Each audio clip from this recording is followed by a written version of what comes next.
Tricia começou a achar que o mundo estava conspirando contra ela.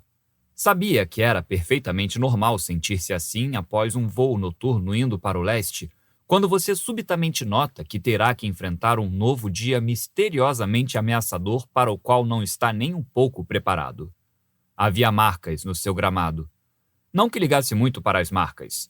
Elas podiam pintar e bordar se quisessem, que Tricia não estava nem aí. Era uma manhã de sábado.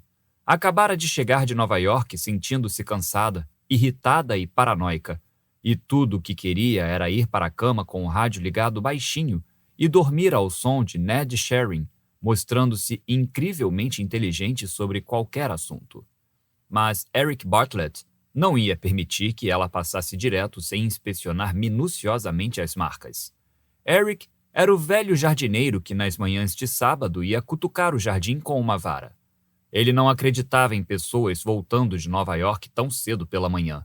Simplesmente não engolia aquilo. Era antinatural. Acreditava em praticamente tudo, menos aquilo.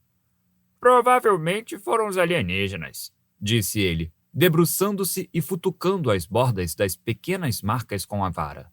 A gente ouve muitas histórias de ETs hoje em dia. Para mim, foram eles. Você acha? Perguntou Tricia, lançando uma olhadela furtiva para o seu relógio.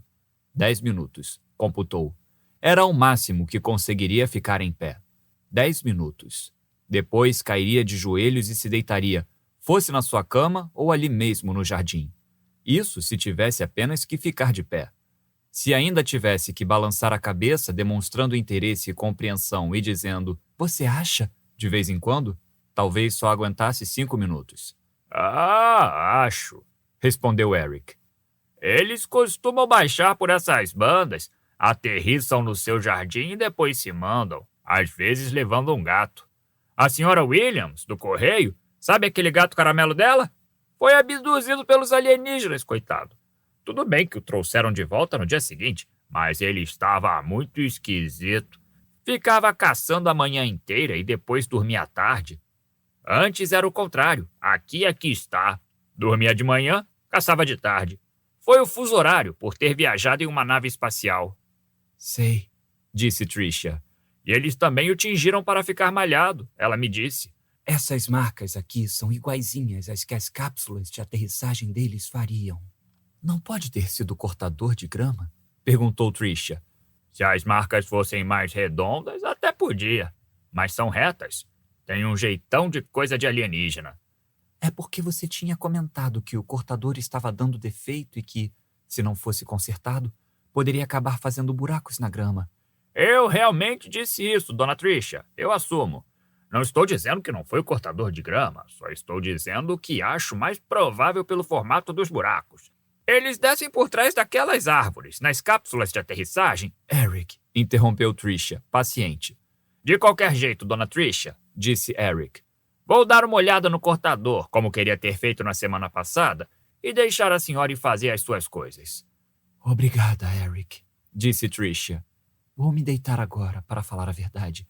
Fique à vontade para apanhar o que quiser na cozinha, está bem? Obrigado, dona Tricia, e boa sorte, disse Eric. Ele inclinou-se e apanhou alguma coisa no gramado. Aqui está, disse ele. Um trevo de 3 folhas. Dá sorte, sabe? Examinou de perto para verificar se era mesmo um trevo de 3 folhas e não um comum de 4 folhas que tivesse perdido um pedaço. Se eu fosse a senhora, em todo caso, ficaria atento aos sinais de atividade alienígena por aqui. Ele vasculhou o horizonte atentamente, especialmente por aquelas bandas lá de Henley. Obrigada, Eric, repetiu Tricia. Pode deixar. Foi para a cama e teve sonhos intermitentes com papagaios e outros pássaros.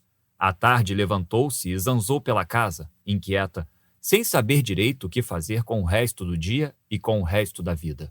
Passou pelo menos 1 hora indecisa, sem saber se valia a pena ir para a cidade e dar um pulo no Stavros. Lá era o lugar da moda para pessoas bem-sucedidas da mídia. Talvez encontrar alguns amigos pudesse ajudá-la a entrar no ritmo das coisas. Finalmente decidiu que iria. Seria uma boa.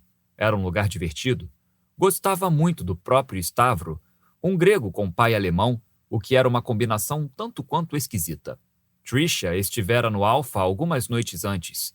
O Alpha fora a primeira casa noturna de Stavro, em Nova York, e, atualmente, era dirigida pelo seu irmão Carl, que se achava um alemão com uma mãe grega.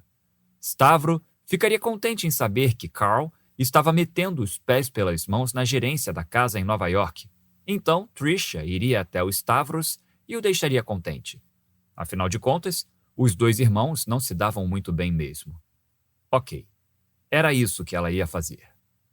Passou então mais uma hora indecisa, tentando definir a roupa que iria vestir. Finalmente escolheu um pretinho básico elegante que comprara em Nova York.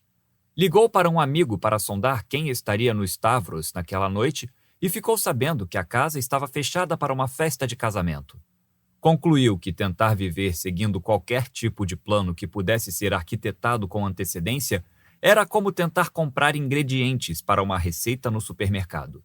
Você pega um daqueles carrinhos que simplesmente não andam na direção que você quer e acaba comprando coisas completamente diferentes. O que fazer com tudo aquilo? O que fazer com a receita? Ela não tinha ideia. De qualquer maneira, uma nave espacial pousou no seu gramado naquela noite.